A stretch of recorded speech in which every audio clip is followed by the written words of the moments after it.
Hi, welcome to Seal with a Stitch. I'm Sue O'Very and I am going to be showing you in this exclusive In the Hoop Club how to create your very own curling iron traveling case.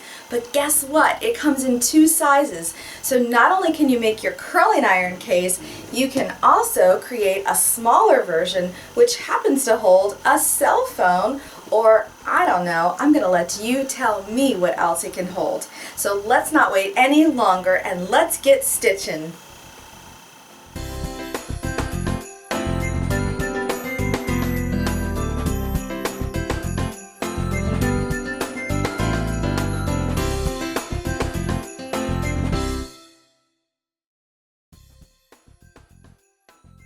What's inside your goodie kit? First thing we're going to do is open up your kit and let's take a look at your name tag. I went ahead and put my name on my name tag, which I'll be putting on in a moment. The next is your decorative goodie bag that you can use later on, and inside there are your two pieces of closure. You have a little button. It's a 5/8 inch button, and that actually is right here on the side of the curling iron travel case. And then the other is your hair rubber band. We used a goodie ouchless, so you'll see that there's no metal pieces on that rubber band, which is perfect for in the hoop projects. So we can just put that aside. Next, let's talk about the front of your case. The front of your case right here. Let's look right now at the front left, and then the front top, the front right, Then we have our front batting, which is a really nice thin iron-on batting, and it's perfect. This thin batting is perfect for in the hoop projects. And then we also have your front lining, which is a silver heat resistant because we are using this for a curling iron case, your Tearaway stabilizer. Now let's talk about the back of your traveling case. You'll notice right there we've got the cotton. It's a poppy red, just a really beautiful marble. And then the next piece is again, that thin batting. It's perfect again for the in the hoop projects. And then the last piece is a same piece of the silver heat resistant batting. Okay, so let's go ahead and go next to the ironing board. I'll see you there. Let's go ahead and do some pressing. First thing we're going to do is give that best press a shake, and we're going to spray it all over our materials. We're going to go ahead and press our front left, front right, our front top with best press, and while we're at it, let's go ahead and press our back also with best press. Turn your back to the wrong side facing up and find the scratchy side of your batting. This is going to be the back batting. We're going to place it directly over that back, and we're just going to place our goddess sheet right over that and give it a good press.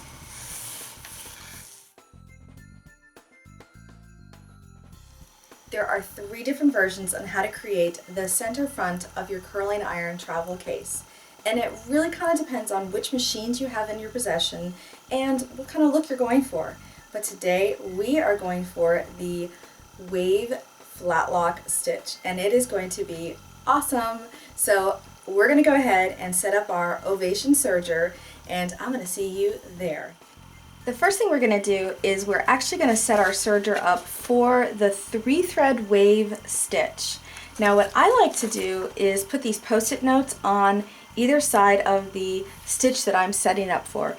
As user-friendly as our quick reference guide is, sometimes it can become a little overwhelming and distracting when you're looking at all these other stitches that you are kind of enticed by, because there's so many exciting things you can do. So I like to put the post-it notes around what I'm working on. So let's go ahead and get started with this. The first thing we're going to do is, I always start at the upper left hand corner of what I'm working on, and I focus on my needles. It tells us that we need the O2 needle, which I've already got set up right here, and then it tells us our length and our width. Now I am going to ask you to reference your instructions, because this is going to tell you what you actually need to have it set up for. So here it tells you that your length can be anywhere between 0.75 and 2.5. So in order to get the stitch length that I have set up desired for is 1.5. Now, you know, you might want to change it a little bit, but that's what I have it for. So your length is always the lower dial. I always kind of remember length lower, and that leaves that the width is the upper one. So your width is going to be set at 5 and your length is 1.5. Your stitch selector is B, and on your Baby Lock Serger, that's right over here. So stitch selector B, and then we're also going to be setting this up for the wave. So you have overlock and wave, and then we're going to ignore these because they're blacked out. And then right here is your upper looper selector. We've got that set for up. Your blade, it has it right here. We're going to have it set up, and then we have it for our knife cover. That's this right here.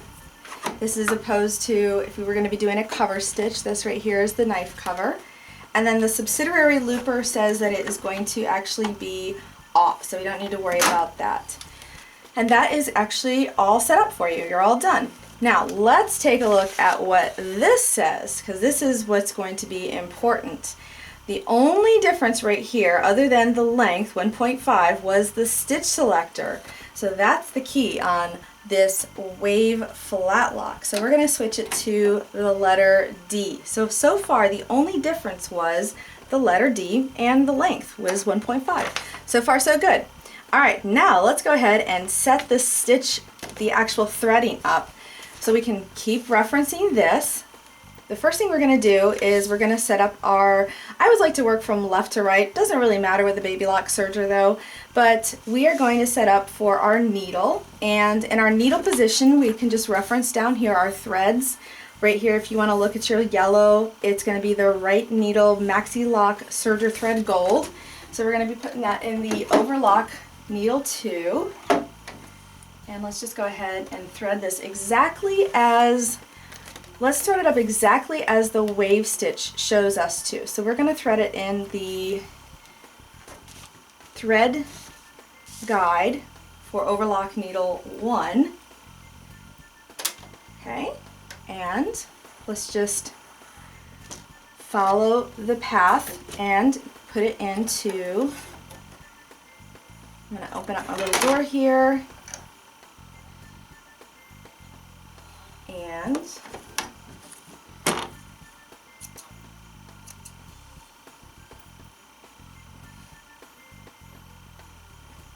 while I still have my sight, I'm going to go ahead and take advantage of it. We're going to thread the eye of the needle. Then next is we're going to thread the, let's go ahead and thread our upper looper. Now the upper looper is going to be back here, and we are using, now let's go back to this chart right here. The upper looper is, I used a pearl crown rayon because that's just something that I had, and it matched the fabric, but you know, you can use what you have. So we're going to use right here, it says use a net and disc.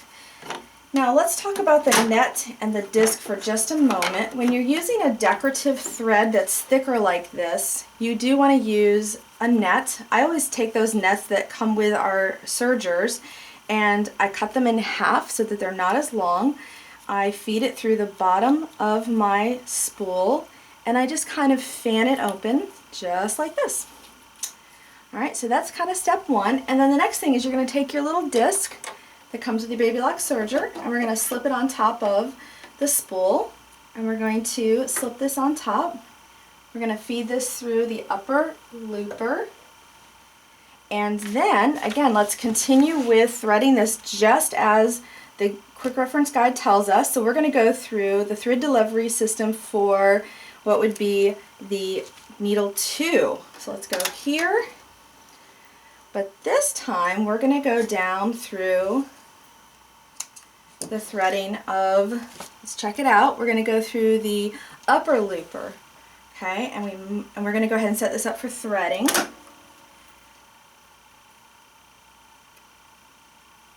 We might be able to get this in. We might have to use a thread cradle, not quite sure. Wow, let's see. Yeah, it worked. Okay, perfect.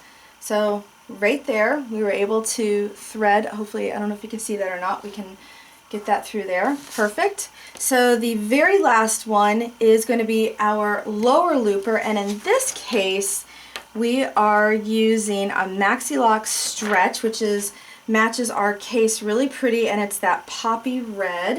So we're just going to put that on here, put it through our lower looper, and let's look at our quick reference guide.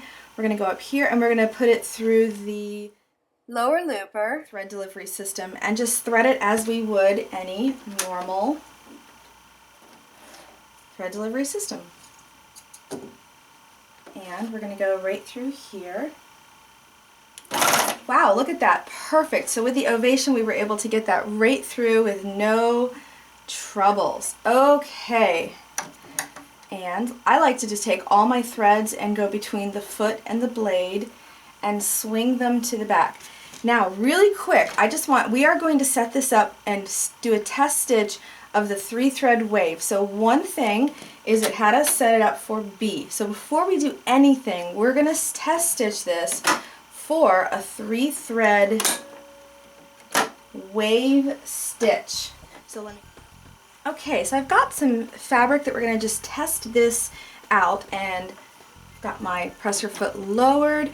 I am going to have my fabric raw edges for this project lined up with the sharp edge of the throat plate here, and I actually call this, if you've ever taken a class from me, I call this Columbus Cliff. So here's my opportunity to explain to you why I call it Columbus Cliff. So Columbus and his men were sailing across the 7 seas, and everyone said, Columbus, you're gonna die because the edge of the earth is flat and you're gonna fall right off of it. So, but of course he didn't die because, you know, we're all here. So I like to call this Columbus Cliff though because it's a nice sharp edge, it's consistent, and if you place the edge of your fabric right along Columbus Cliff, every time you stitch that, your blade will cut a perfect 1/8 of an inch. So do that and you will always be good to go. Let's lay your fabric edge along Columbus Cliff and get stitching. Now with a wave stitch, I actually recommend that you slow your speed down a little. Instead of going full speed ahead, maybe you want to go toward the middle, toward the lower end. Go a little bit slower.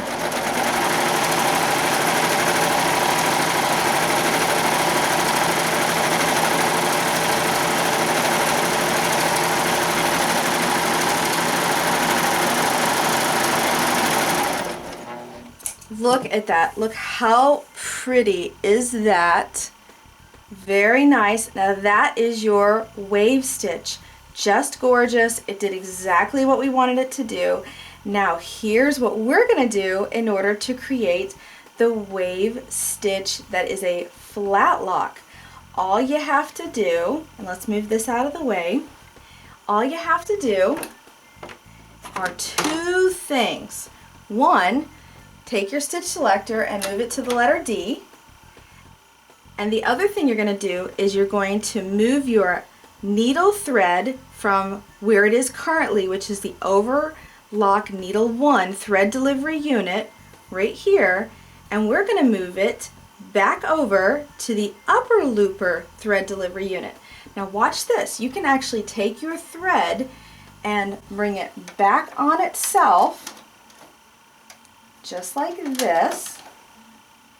We're going to pull it out, and we're just going to bring it out here, and we're just going to move it right over here, snap it in, hook it around there. Now I am going to wrap this around so it's nice and tight. That's it. 2 things. Once again, move it to Stitch Selector D, move your thread from the Overlock needle 1 to the upper looper thread delivery unit, and that's it. Now let's grab 2 new pieces, lay them on Columbus Cliff, and stitch.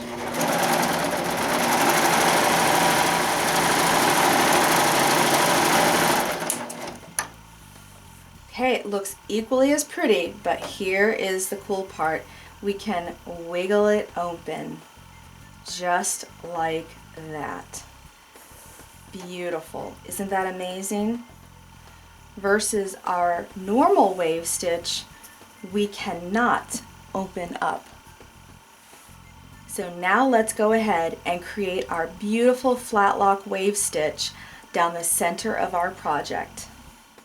In order to achieve this flatlock stitch, we're actually going to place our front pieces wrong sides together. We're going to align the raw edges on the longest length, and we're going to place those on Columbus clip and stitch the entire length. Remember, don't go too fast, it's not a race.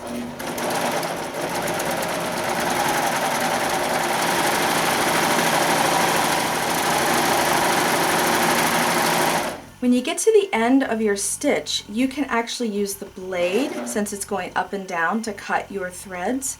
You can use the side, or of course you can use your thread snips. It's entirely up to you. On this case, I want you to leave at least a little, about like a 1-inch tail. So go ahead and use your thread snips and clip the other end as well. Next, I'm going to have you gently open this up. And then we're going to go to the iron and we're going to press this flat. Because we use the Maxi stretch, we can actually press this with the iron.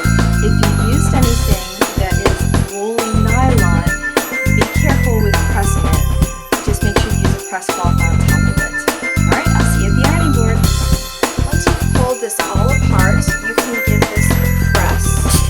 Because we've used the stretch, I can press directly on this thread. Keep in mind, if you've used a thread that is going to melt, just give it a test before you press it.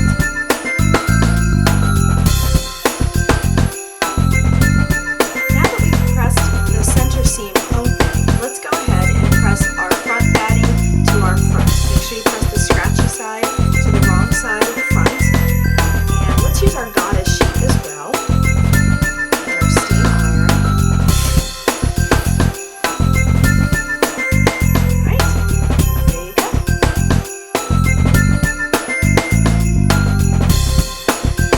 Had a chance to see this cool, awesome Wonder Clip and Stow. I'm just going to go ahead and demonstrate it really quick. It's just fantastic. It does exactly what I've been wanting to do because I don't really know where to put my Wonder Clips when I'm done with them.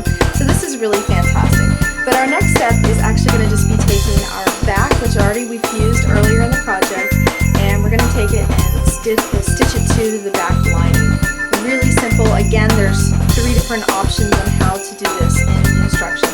But in this one, we're going to do it with the wave stitch. So we're just going to use our Wonder Clips to secure this. And the nice thing about Wonder Clips with a serger is they're kind of like little flashlights to let us know that you don't want to stitch over them. So the first thing we need to do though is set our serger back up for the wave stitch. Now what's great is we've already got it set up for the wave flat lock, and again there's only 2 things to go backwards on. Is we were on the D selector, and now from the wave flat lock, and all we gotta do is go back to the letter B, and we just have to take our needle thread and go from the overlock, the upper overlock thread delivery channel here, and go back to where we're just gonna come take our threads and go back into it and move it back to overlock needle 1. And let's just push this in. And just for giggles, we'll do a test stitch, make sure that it's perfection.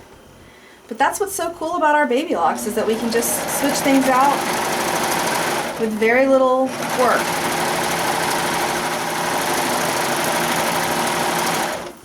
Okay, that looks good, and just to make sure that it's not going to open, yep, okay. This is definitely no longer a flat lock wave, it is back to a wave stitch. So let's move this. All we are going to do is with our wrong sides together, we're going to be stitching along one of the short ends. We're going to lay that on Columbus cliff and make sure our presser foot's down.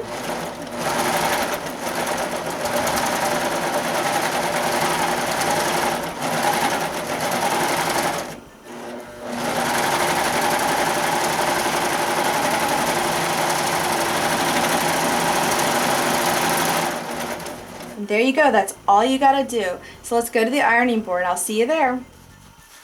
We've already created our Wave Stitch, and now we are going to just give this a little press. That's it. Now we're ready to do our embroidery. See you there. We've already completed our serging portion of the project, and now we're ready to do the embroidery. In the top of the machine, we've got our red embroidery thread, and in the bobbin we have matching. In the needle we have a fresh, brand new embroidery needle. We have our Tearaway stabilizer already hooped in the largest hoop that we have, and all we're going to do now is sew the very first stitch sequence. So go ahead, and we've got our design ready to go. Let's lower our presser foot and press start.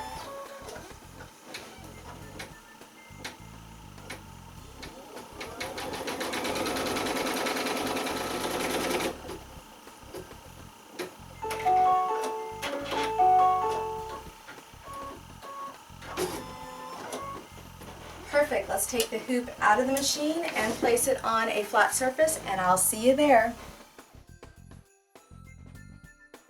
What I do is we're just going to place the glue, and I like to actually use the cutting mat underneath the stitch line and measure over 3 inches with the lines from the cutting mat, so I can see right underneath here 1, 2, 3.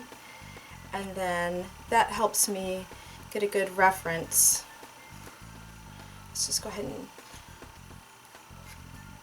so there's 3 inches on each side, and then we'll just do X marks the spot, and then we're just going to put this line right here down the center, and then just get it lined up in the center width and center height.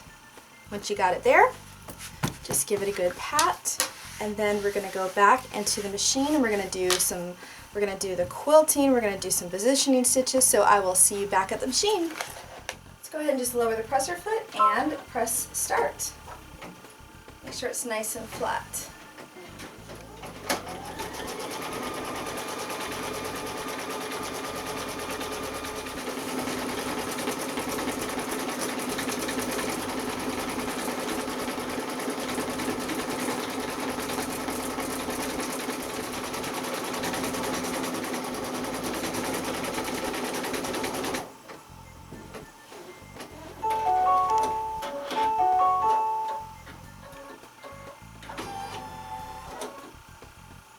Let's go ahead and take this and bring it back to a flat surface. At the top of your case, we've stitched 2 positioning stitches along each outer side. What you're going to do is you're going to take your front top and you're just going to fold it in half lengthwise and just kind of finger press it. This way you just kind of see like a little bit of a crease. Now that crease, that fold line, is going to line up with the bottom position mark here, and if you see over here, there's another bottom position mark, and that's all. We're just going to line that up so you can kind of see one there and one there, and we're going to secure that with some tape. So place tape on either side. Let's insert that back into the machine, and I'll see you there. And all we're going to do is sew stitch number 3, and we're going to stitch it right across the top here. Lower your presser foot and press start.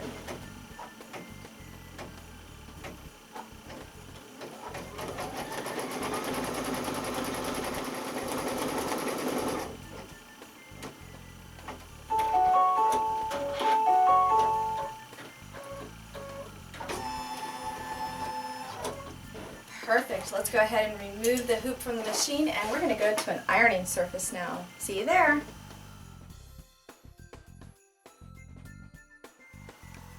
Let's go ahead and remove that tape that's holding the top band in place. And now what we're going to do is we're going to use a little mini iron to press that seam, that stitch flat. And then, as you can imagine, we're going to just fold it closed and press it completely flat. Press it closed. Now, if you have that thread that you need to worry about pressing, you might want to use a press cloth at this time. Now you're going to get your friction pen, and I recommend the red because it just kind of goes with the thread color and goes with the theme, and also shows up on the material really good. And you're going to transfer this mark here, the continuation of that basting stitch, and that hash mark right there up to the top. So let's go ahead and continue this mark, and then let's continue that little mark right there. So this one's a little trickier, but I can feel it through the material. And this one, I'm going to continue that and transfer that mark as well. Okay, perfect.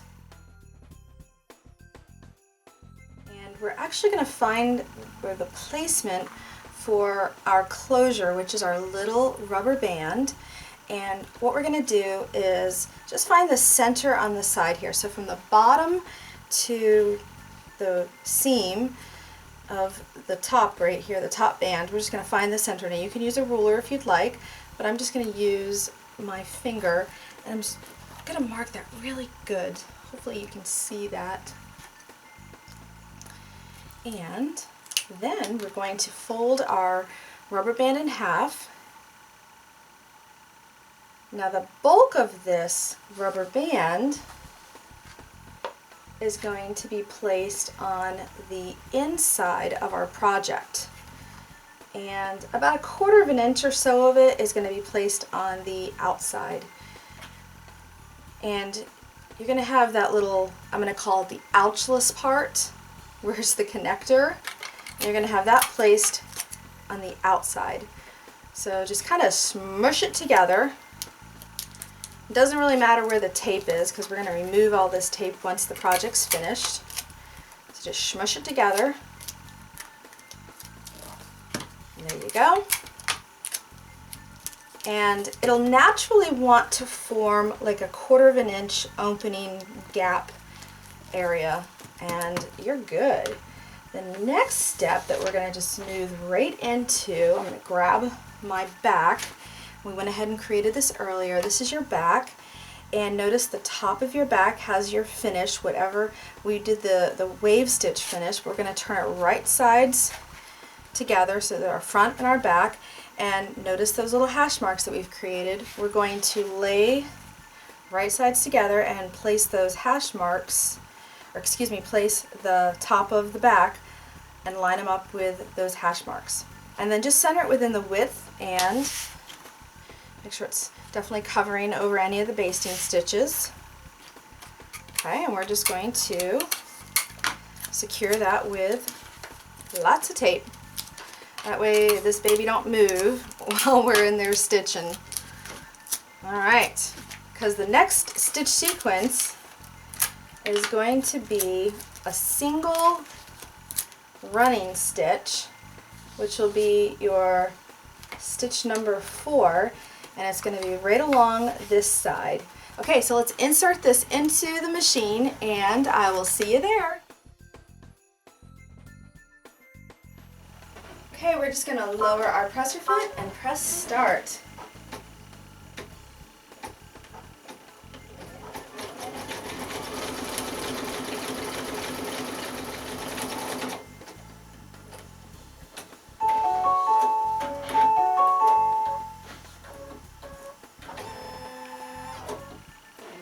We're going to remove our hoop from the machine and place it on a flat surface. I'll see you there.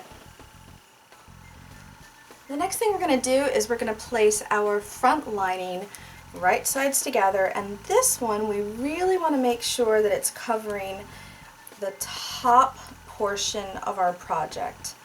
So let's make sure it's covering the top and also the sides.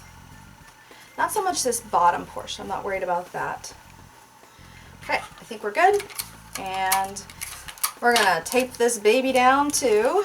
Lots of tape. Clear tape is always our friend with an in the hoop project.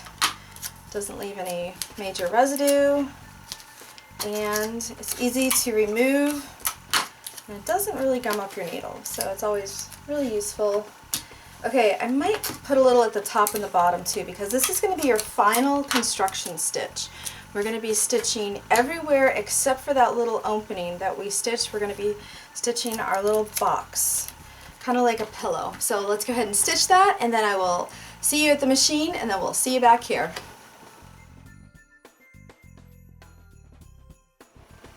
Let's just go ahead and lower our presser foot and press start. This is the final construction stitch. We're almost done.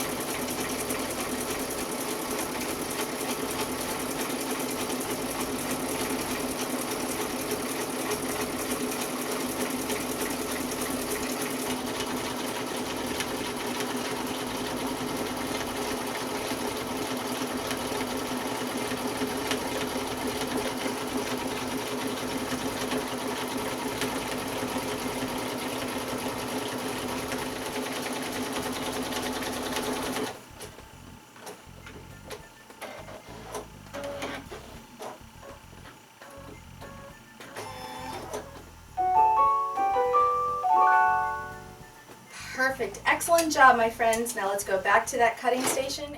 Let's get this guy out of the hoop and finish him up. So, first thing we're going to do is just try and remove as much of the tape as you can see right now. Now, go ahead and remove all the Tearaway stabilizer around the outside edge.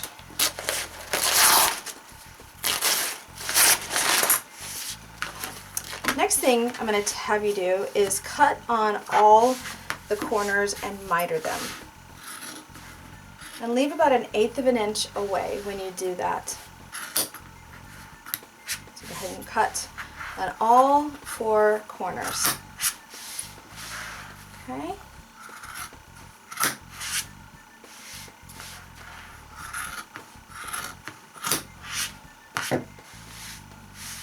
Next, we're going to go ahead and cut 1/4 of an inch all the way around, except for this opening.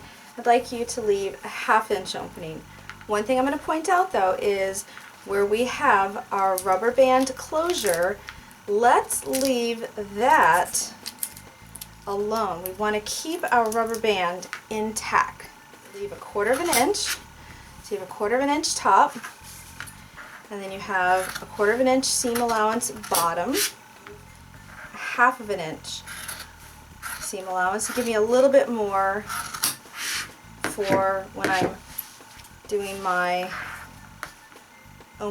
closing. Actually, it'll be the closing. Let's go ahead and create that closing. Now for this side, we're going to do that. What I like to do is pull back my elastic, and ironically the basting stitch is pretty much 1/4 of an inch seam allowance. So if you just cut right on top of that basting stitch, you are golden. And then flip it over this way, and now you can see your elastic closure.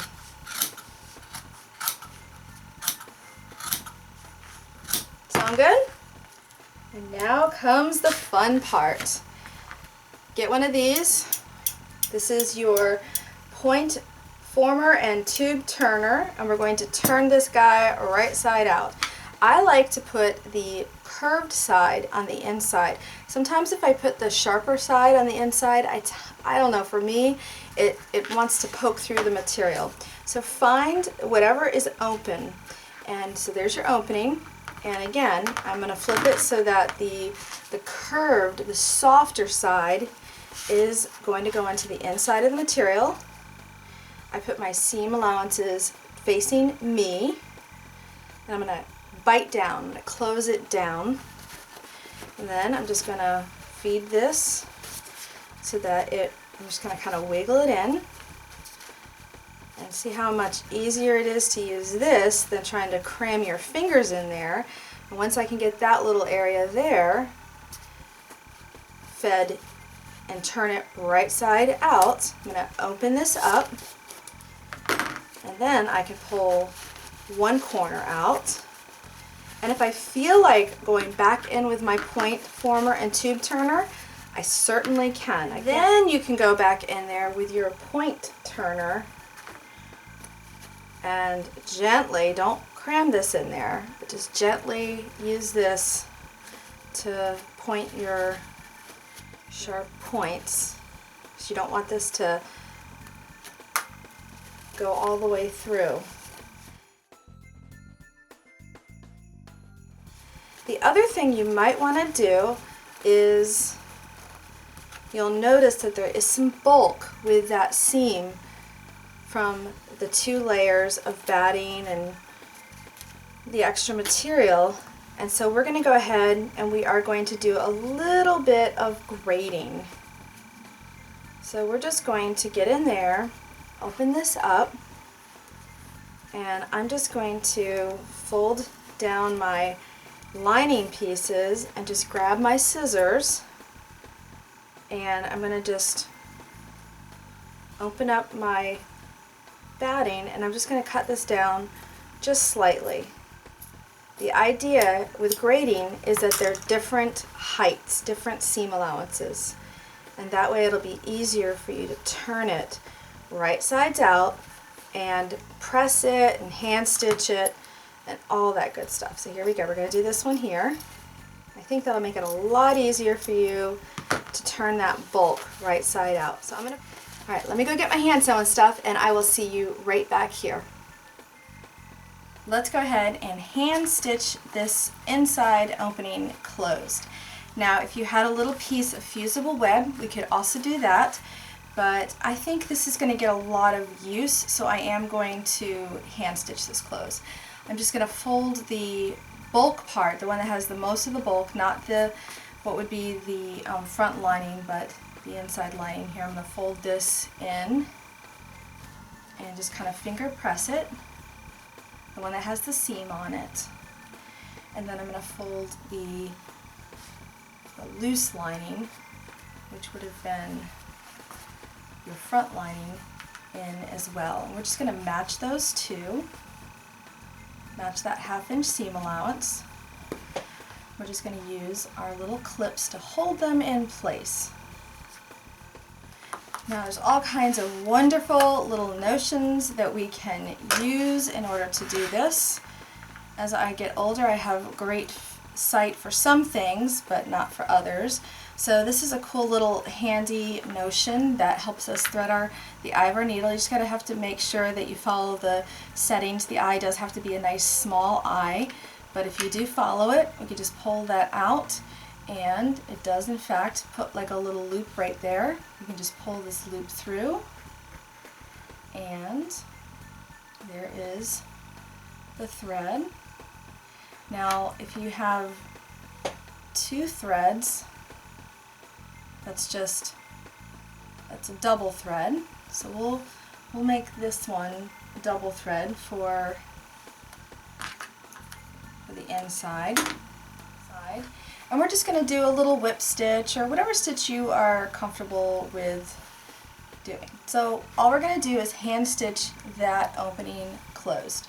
So I will see you on the other side. Okay, once you're almost finished, you're just going to tie yourself a knot. I always tie a little knot, and then I go back into the project somewhere, like right here. I'm going to go into the project and then pull that knot in, and then you'll be able to hear it click into the project, and then you can cut that. And that way you don't see the knot anywhere in your project. It's just kind of a good little tip. You can't really, it doesn't really matter right here necessarily, but it's like a nice little trick for the future. Okay, so once your hand sewing is all complete, your next step is going to be to turn this right sides out for the final turning. So okay, there's the side, the bottom, and now let's go ahead and give it a good pull. Let's just give this guy a good, nice, flat press. Okay, now let's go stitch our button on. We're done.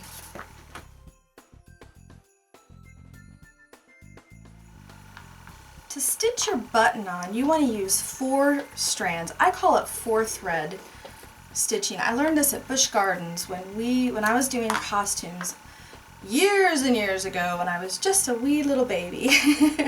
I was right out of college and we had to do just tons of buttons all the time. So what you're going to want to do is you're going to want to have the needle straight down, and it might take a little getting to this, but here's the tail, here's the two tails. So you're going to have 2 tails, and we're going to put the, maybe, I don't know, like maybe 4 inches left over on this side, and we're going to lay that down, push this over, push this down, and okay, it might take a minute to get it to work.